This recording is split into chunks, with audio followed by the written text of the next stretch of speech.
Hello and welcome to So What You're Saying Is. I'm Peter Whittle. Now, my guest today has been called the funniest and the fiercest opponent of groupthink. He's also been called the most hated man on UK campuses.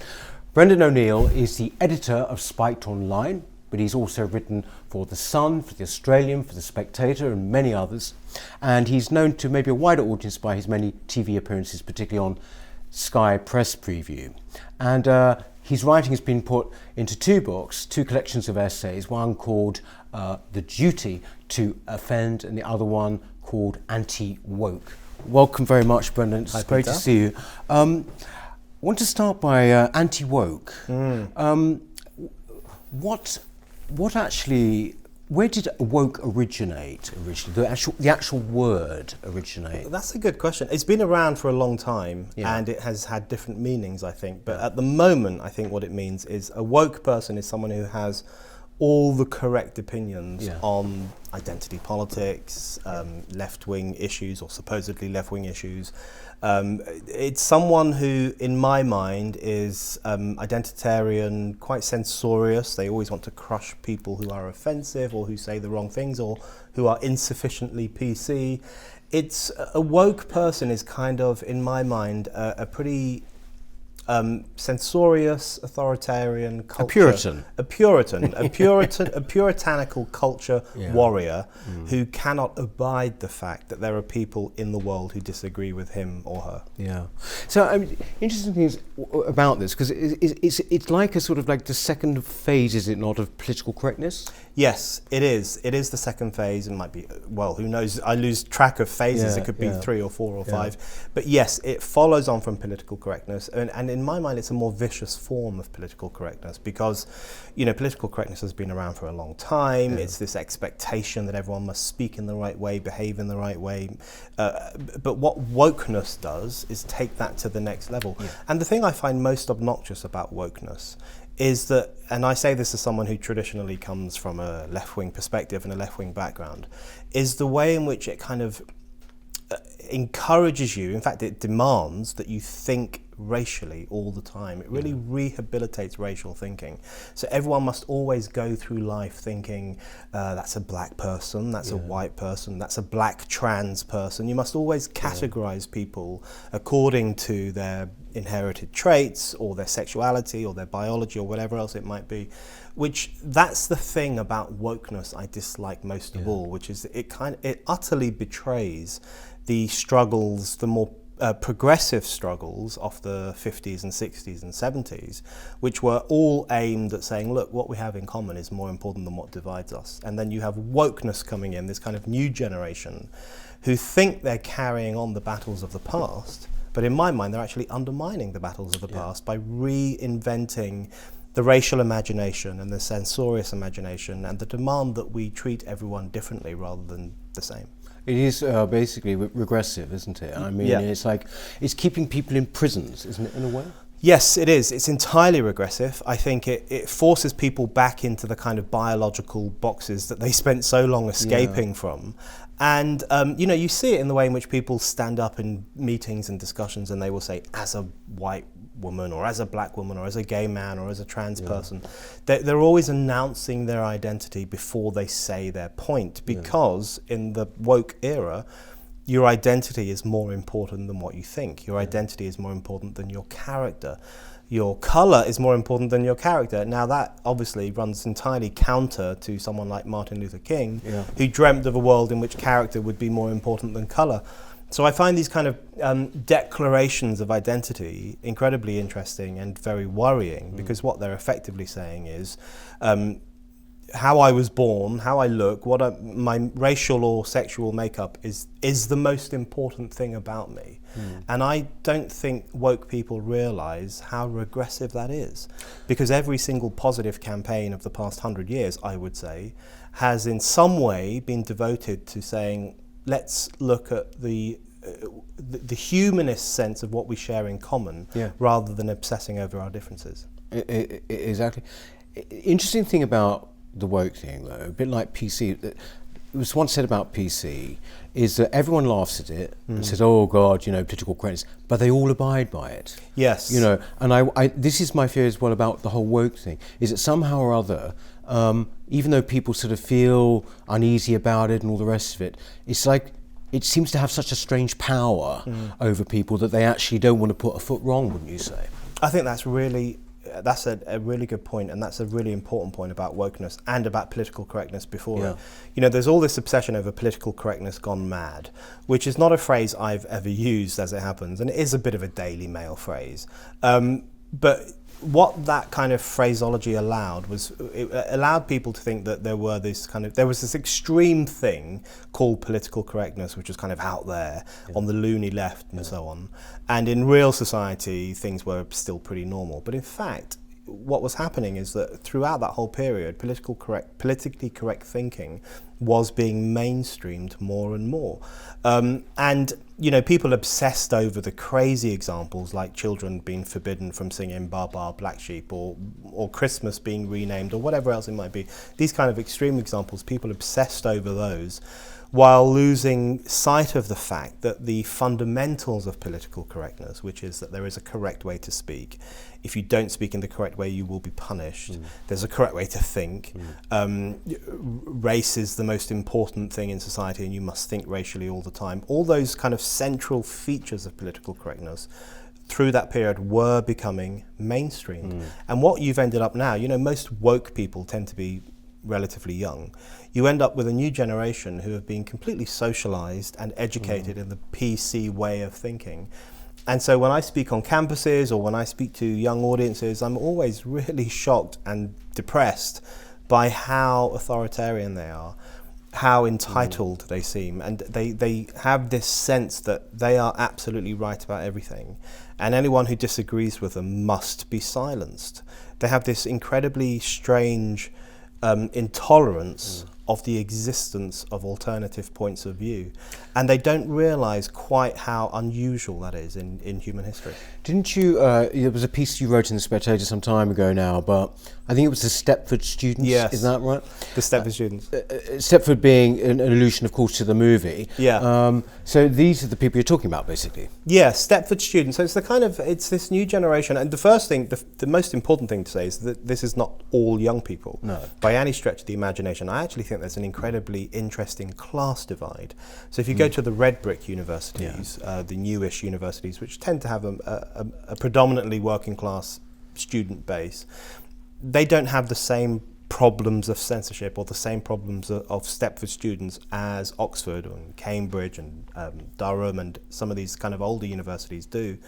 So I think there are many interesting divides. There are many interesting questions as to where this stuff is powerful and where it's less powerful. But in the round, I think what's happening on campuses is that the whole point of campus life, which is to allow a space in which all opinions can be expressed, all ideas can be explored, all orthodoxies can be challenged, that great ideal of the university is falling apart. And it's falling apart partly because the teachers at universities are increasingly intolerant of un-PC thinking, and also because there is this new intake of largely kind of upper middle class, Stepford style authoritarian millennials who want to no platform offensive speakers, hound trans skeptical feminists off campus, forbid any open discussion about mass immigration, absolutely forbid any kind of critical discussion about Islam. They have this powerful sense there are certain opinions you're not allowed to hold. Yeah. And the thing that worries me about that generation is that they will soon be graduating from these often quite prestigious universities and going into politics and going into the media and going into social activism. And so those ideas, which are already quite pronounced in society itself, will become more pronounced, and that's a real worry.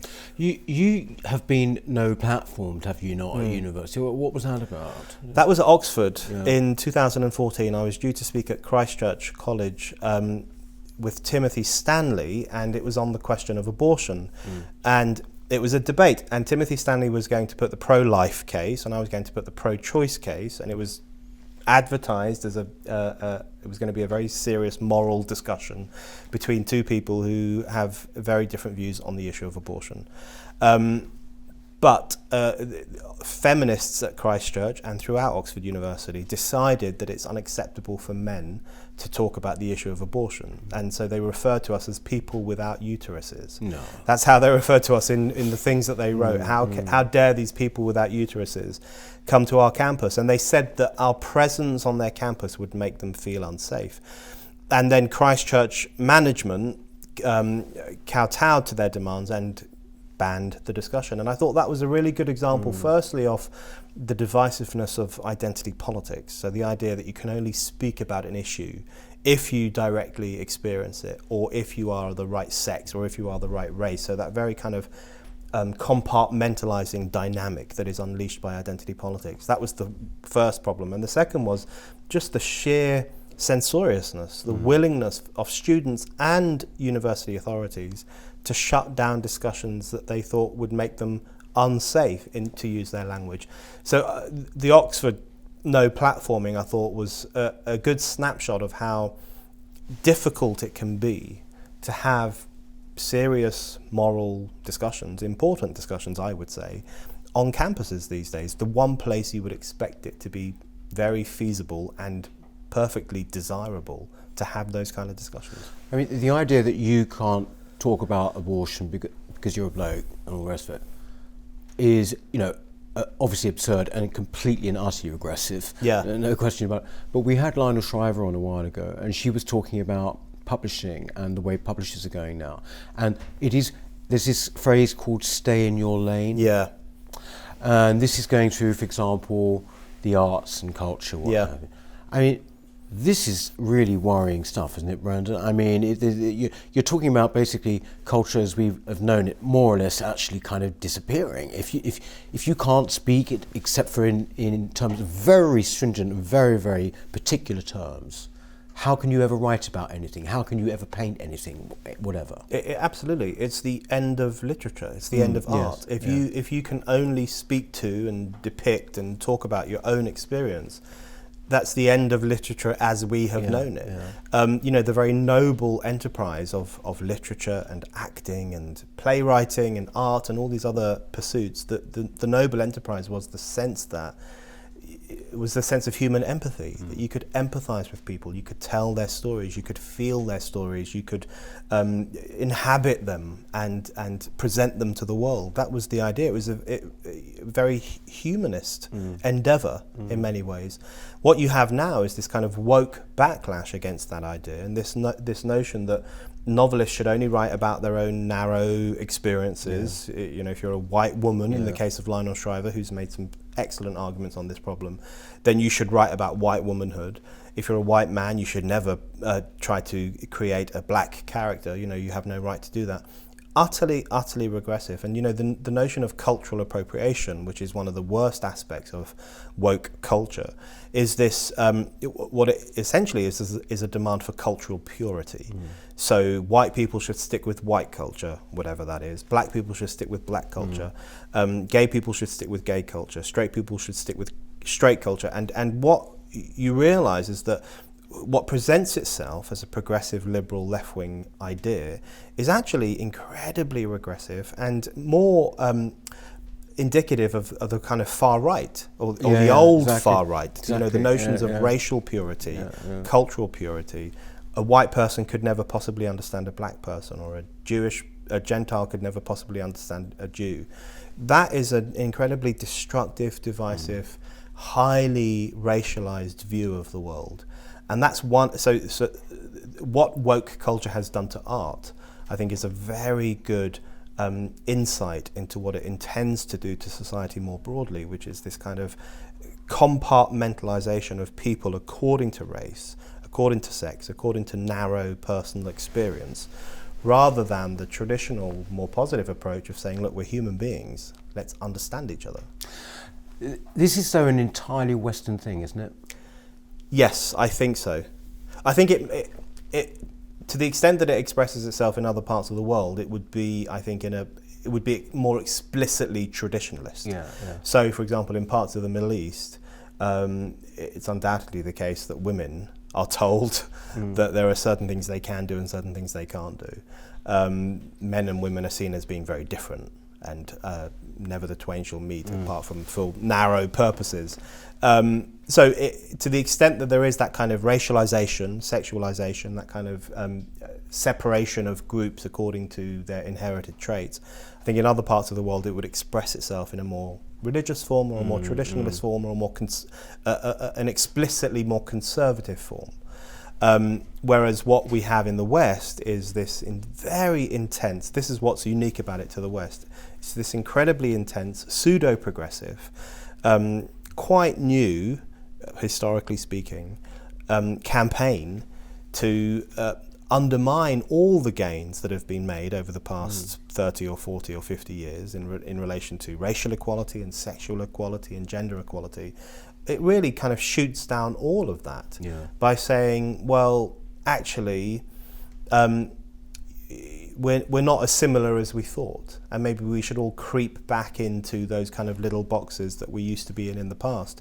So someone like Lina Shriver makes that point incredibly well, which is, she is one of those people who sees herself, who would have seen herself as very much being part of the counterculture of the 1960s and the 1970s, when you were ripping up, the old scripts and saying, I'm a woman and I can do whatever I want, or I'm a white person and I will write black stories. All those kind of developments took place.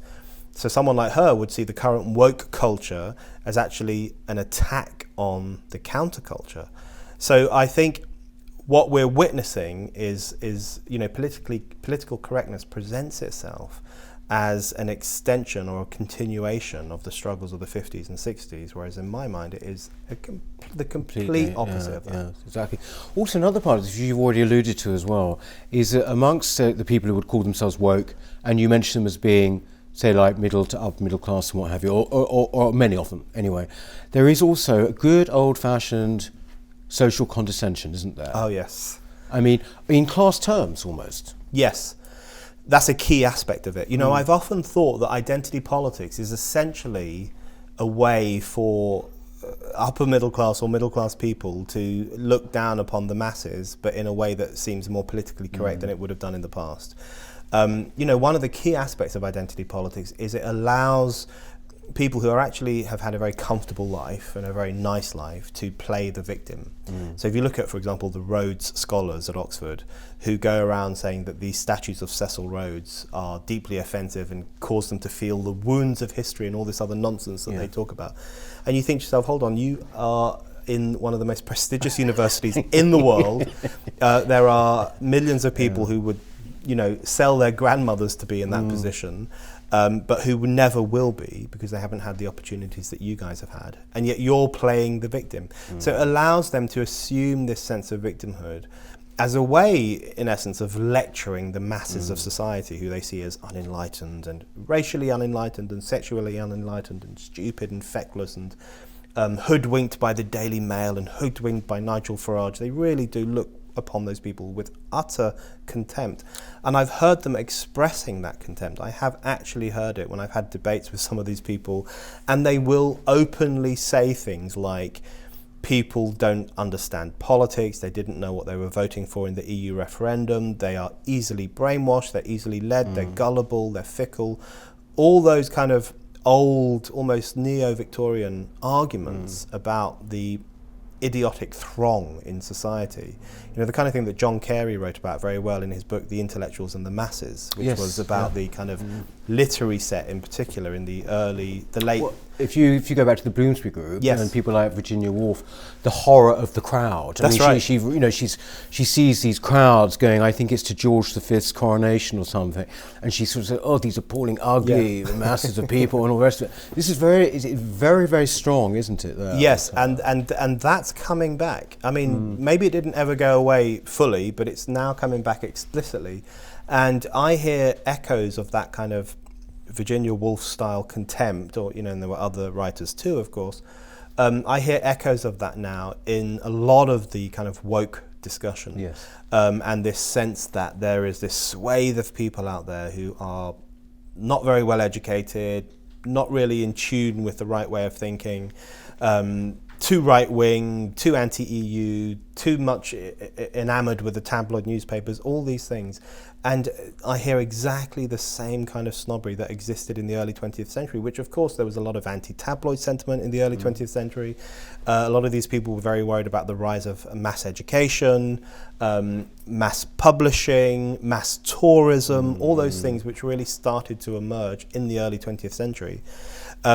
They use those things to express their contempt for the masses themselves. And I think that's coming back with a vengeance. You mentioned the Brexit and the role that this has played. I have to admit, I've been surprised by the level of snobbery. You know, there's no getting that has been revealed by the was revealed by the referendum, which has been ongoing. You know, as you say, the implication is these people didn't know what they were voting for. We, on the other hand, we knew exactly what we were voting for. Yeah. And all the rest of it. When it comes to Brexit, Spikes has just endorsed the Brexit Party, hasn't it? Yes. And you've not endorsed a party ever before, have you?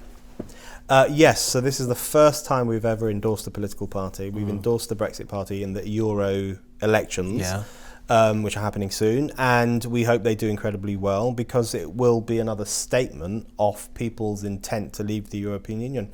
I sometimes find myself thinking, how many times do we have to say this? Yeah. UKIP, when it was run by Nigel Farage, as you will know, won the Euro elections in 2014, right? Yeah. And then in 2015, UKIP did incredibly well in the general election, and then David Cameron did very well because I would say largely because he promised to have an EU referendum. Then, of course, we won the EU referendum and 17.4 million people voted to leave the EU. And then in 2017, 80% of voters voted for the Conservatives and the Labour on the basis of manifestos that promised to respect the referendum result. We have spent years and years and years voting to have a referendum or to respect the referendum. So there is this incredibly strong democratic public desire to leave the European Union. And Spiked is a very pro-democracy publication. We think democracy is one of the most important political value. And so the thing that worries us about the kind of Brexit phobia that exists in British society now amongst the chattering classes and the political class and the media class is that it is going to, or could potentially, undermine the largest democratic vote in the history of this country. Without question. And you're absolutely right that one of the key drivers of that sentiment is blind, unquestionable snobbery. I would go so far as to say it's class hatred. I mean, I never thought I would see class hatred come back in the way that it has. And the things that I hear people say or read them say about the low information electorate, which is another way of saying they're thick as idiots. They were hoodwinked by a bus. Apparently the NHS promise on the side of the bus is the reason people voted to leave the EU. They were won over by demagogues. These demagogues kind of invaded their brains and basically controlled them like Manchurian candidates to vote for leave. That's really how the political elite views ordinary people. And what I find interesting about that and terrifying about that is that the exact same arguments were made against the Chartists when they were arguing for the right of working class men to vote in the 1840s, and against the suffragettes in the 1910s when they were arguing for women's right to vote. The same arguments, which is that the working classes are too visceral, they don't really understand, they're not rational, or women are, they're way too emotional, they couldn't possibly understand big important issues like constitutional matters or legal matters. Those same arguments are now coming back against Brexit voters. It's interesting because you see, what it tends to suggest is that something I always thought was the case, that basically that kind of snobbery was sort of essentially not really there anymore and all the rest of it, was a complete illusion because we have a different establishment now, I mean, you've had a long political journey yourself, Brendan. When you were, when you were writing in the 1990s or whatever, did you think that kind of establishment was no longer there? I mean, I grew up at a time which was quite meritocratic. That was the idea. What I'm asking you in a way is, was it actually ever meritocratic, do you think? I think there was definitely a period of that. particularly in the 60s and 70s, and 70s, maybe I would even say, for yeah. some of the 80s, possibly. You know, I was thinking this, in fact, when Albert Finney died recently, and I was thinking about, because he came from actually a lower middle class background. Lots of people think it was a working class background. Went to RADA, became the toast of Hollywood, became the toast of British cinema, and so on. And his experience is the kind of experience that doesn't really exist anymore. So he went through the grammar school system. He was pushed by his grammar school teachers to go to RADA, which working class people never went to RADA. And there was this sense of opportunity and possibility, and that ordinary people were as good as the sons and daughters of lords and ladies and bureaucrats and everyone else. That has definitely slipped away. But what I think is interesting is that the people who are now promoting the notion that ordinary people are kind of inferior, politically inferior, morally inferior, intellectually inferior, it's no longer the kind of top-hatted, toff, Tory kind of person who will absolutely have made those kind of arguments 60, 70, 80 years ago. It's not those people who are making those arguments now. It's the trendy, supposedly Marxist, very overly educated, I would say, leftist types, that kind of new establishment, the new establishment, and they don't even think they're establishment because... Oh no, they're in a perpetual state of counterculturalism. No, they really do think they're the rebellious force in society, and you want to say, Momentum and Corbynistas and everything, and you want to say to them, no, you are the emerging establishment, and that's just something you have to accept. But the snobbery now, which I do think echoes that snobbery of the past, which was the idea that there's this scary, terrifying throng of people who don't know what to think and don't know how to behave and don't know who to vote for. That idea has come back. But what I find really worrying about the new snobbery is that idea is now expressed by people who claim to be progressive, who claim to be liberal, who claim to be anti-toff. So there's been a real shift in terms of who is motoring and promoting snobbery. Yes. Your own political journey, to use that terrible cliche, which journey, it's been interesting. I mean, you were originally writing for Living Marxism, when you were in the RCP, the Revolutionary Communist Party, a bit like Claire, who was on Claire Fox. Who was yes. On it. How would you define yourself now? I mean, I've heard you called yourself an atheist libertarian. Is that right? Does that cover it?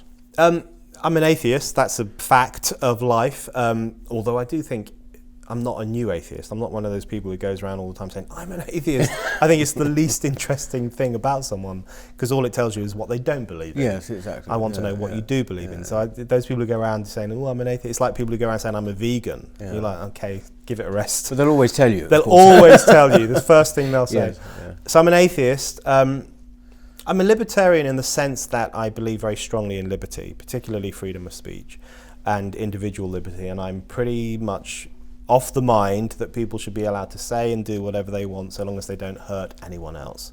So that's the extent to which I'm a libertarian. But the most important word I would use to describe myself today is Democrat.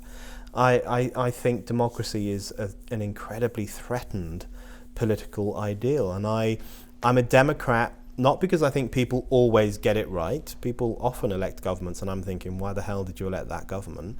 But because I really genuinely believe that the best way to do politics is to engage as many people in the discussion as possible. And, it's a point the Chartists made. The Chartists made a point in one of their newspapers. They said, look, we're not saying that working people are just as good as lords and ladies and bureaucrats at doing politics. We're saying that they're very often better. And they're better because they live in society, really in society, in a way that those people often don't.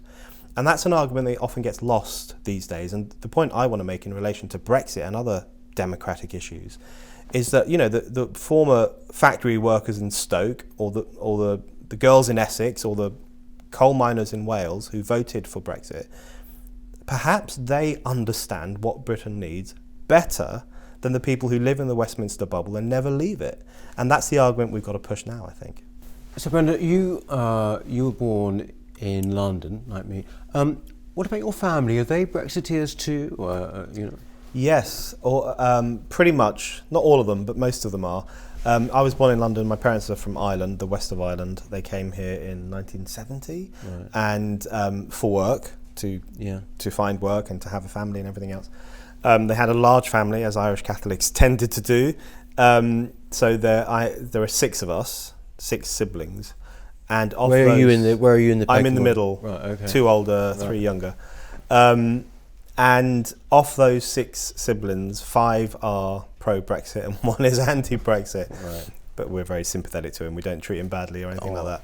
So, but I think that's fairly typical for, because, you know, the thing that people forget about London, and this really, really irritates me, people forget that 1.5 million Londoners voted for Brexit. London is seen as the Remainer city. But more people voted for to leave in London, 41%, than voted for Sadiq Khan. That's absolutely right. 200,000 more voted for Brexit than Sadiq. So when Sadiq swans around saying this is the Remainer capital, you want to just remind him, hold on, Brexit's more popular here than you are, democratically speaking. But, you know, what's fascinating to me, and this fascinates me about Brexit in general, but even in the context of London, I think that the divide, there's a class element to the divide. And so there are working class pockets in London where there will be very strong pro-Brexit sentiment. And then there are other parts of London which are middle class or working class and middle class, where there will be very strong pro-Remain sentiment. So even in London, I find the patchwork of differences incredibly interesting. Are your family still in London? Are they, or are they? Yes, they still live here. Yeah.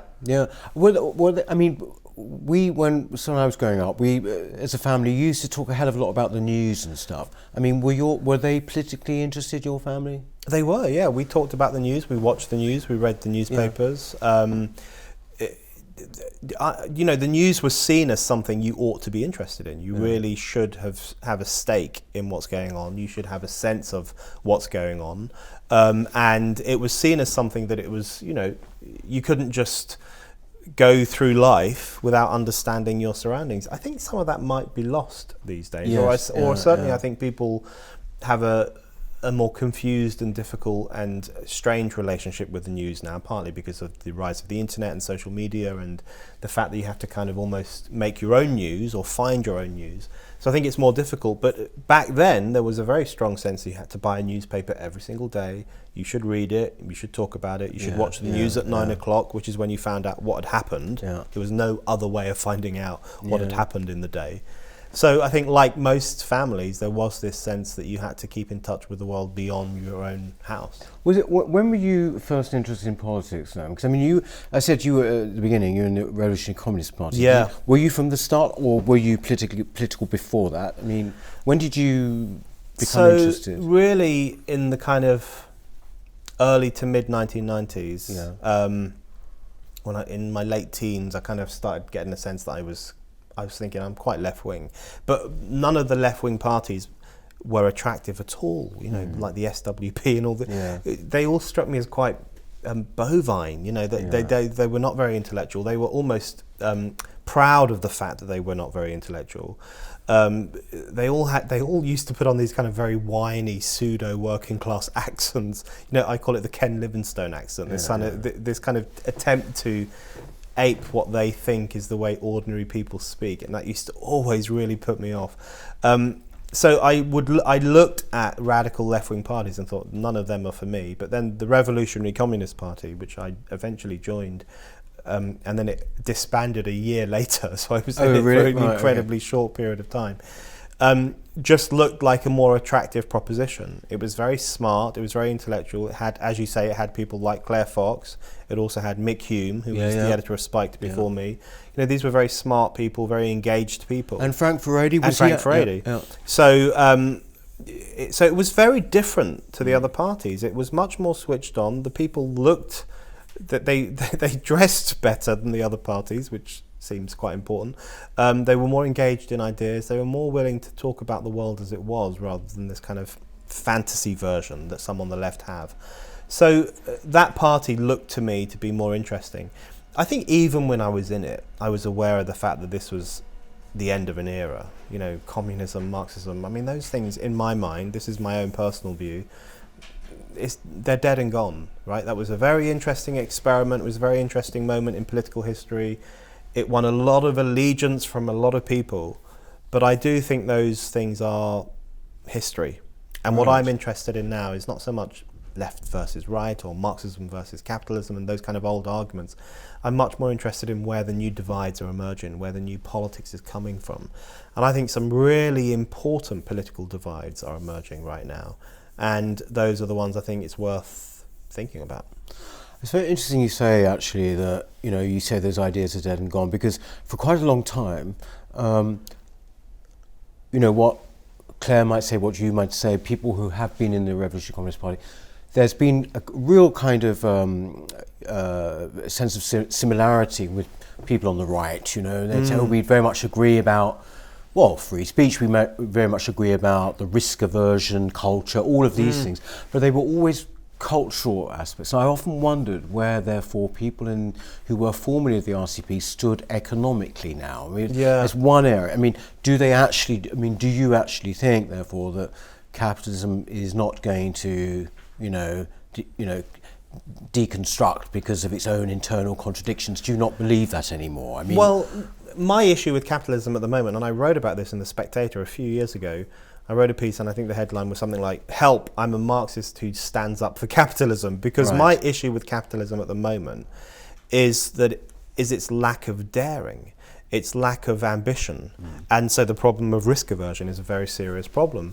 The fact that so much of the modern economy is devoted to financial questions and financialization, and the loss of any sense of the importance of creating new opportunities, new jobs, new work, new ways of doing things, new ways of transporting things. It strikes me that capitalism has lost its own sense of itself and its own sense of ambition and its own project of transforming the world. So when I look at capitalism now, I don't think, when the left looks at capitalism, they think, it's gone too far, it's doing too much, it's too global. What I want to say is that it's not done enough, and it's not ambitious enough, and it is constantly beating itself up over the fact that it, causes pollution or causes inequality and all these other things, which is undoubtedly true. So I come at this from a slightly strange perspective, which is that I actually want to encourage capitalism to go further and further, because I think the creation of wealth and the creation of opportunity and the creation of work is so important. When I see environmentalists marching through the streets, as Extinction Rebellion did recently, calling for an end to economic growth, calling for a shift away from the question of economic growth, I find that incredibly inhumane, right? Because we live in a world in which 3 billion people exist on less than $10 a day, and live in dire conditions and extreme poverty. And I find it extraordinary that in a time like that, people could march through the streets calling for an end to economic growth. So I think the contemporary anti-capitalism is not the kind of thing you would have had 50 or 100 years ago among leftists, which was always about how can we create more stuff, how can we have more production, how can we have more consumption.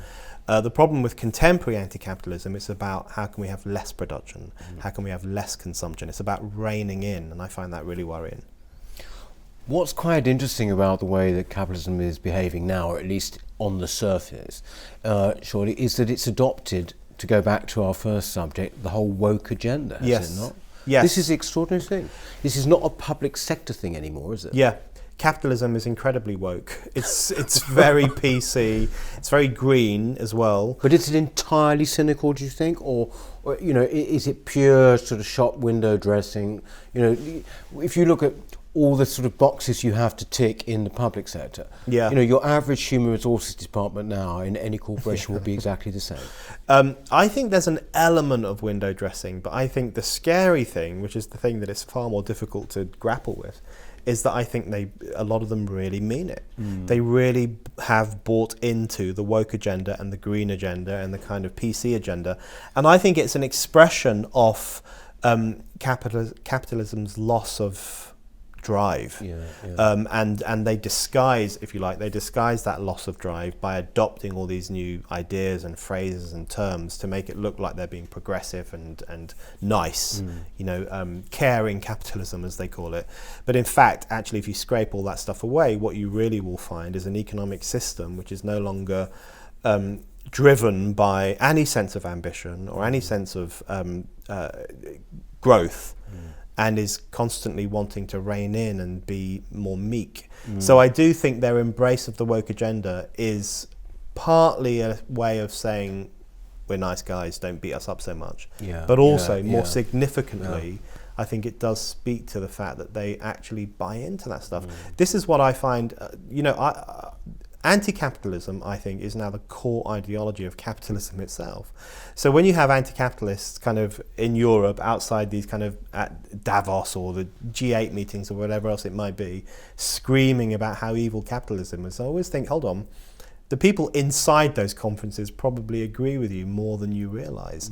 So capitalism itself is in serious danger of becoming anti-capitalist, and the problem with that is that we could see even more of a downturn in relation to production and consumption. You mentioned again there woke, which is part of the whole coin of the whole free speech and offence subjects that we've actually touched on today. Just wanted to ask you, Brandon, when it comes to these issues, such as what seems to be a constriction of free speech, as imposed by woke people, and the culture of offence, isn't the problem that essentially people have now, internalized these things so much that you actually don't have to worry, in a way, about making sure they abide by it. They've sort of internalized things. I feel now amongst people there's a great confusion about what actually they can and cannot say anymore. And so therefore, in a way, it's almost like job done, if you know what I mean. I think that's absolutely right. How do we actually move away from that? That's the big question. And I sometimes think to myself that if it was just old-fashioned, boot-on-the-face state censorship, it would be easier because you'd know where the problem of censorship was coming from, and you'd know what needed to be done to challenge it. You'd need to dismantle those laws. You need to put the state back in its box. Exactly. It would be much more straightforward. But I think you're absolutely right. The problem we have now is the internalization of the censorious dynamic. And the New Culture Forum has done lots of work on this, of course. Well, we did stuff on free speech and what people felt they could say around about the same time as you. I think we're doing stuff about campuses. Yes, that's right. You're talking about 3 or 4 years ago now. That's right. But the thing is that what it comes down to is, okay, so how do we get, if you've got to a position where basically free speech has become quite constricted, how does it then become unrestrained again? It's the $1 million question, and I think, the point, people will often say things like, oh, it's only censorship if the state does it. I encounter this argument all the time. I encounter it from the left and the right, in fact. Leftists will say, our no platforming of people is not censorship because it's just a kind of voluntary group demanding the censorship of this person, but it's only censorship if the state does it. I hear it from the right too, who will often be quite cavalier about censorship on social media by Twitter and Facebook, because they will say, well, these are private companies, it's not the state, so it's okay, we shouldn't worry about it. And the point I make to both of those groups of people is that they need to go back and read John Stuart Mill on liberty, because in that book he articulates incredibly well that often the biggest problem in relation to censorship is not the state and not law, but is the tyranny of custom, the tyranny of wisdom, the tyranny of the accepted way of understanding the world. And that's a very informal social pressure to conform and to say the right thing and to think the right thing and to silence your opinion if it's the wrong opinion. So Mill talked about that huge, enormous, informal pressure to conform to the accepted way of thinking. And I think we have a real serious problem with that now, where people have internalized this. It's like this Stasi in your head. You don't need the Stasi up in your attic anymore spying on you, because you have your own Stasi in your brain telling you, well, you shouldn't say that because you'll be very unpopular if you say that. You might lose your job. You might be banned from the social media. So just suppress that opinion. And it gives rise to, there's a European sociologist, I can't remember who it was, but they talked about the spiral of silence. And it gives rise to this spiral of silence where more and more people simply do not express themselves. The reason that's a problem is because public discussion becomes increasingly dishonest and partial, and all opinions don't find expression there.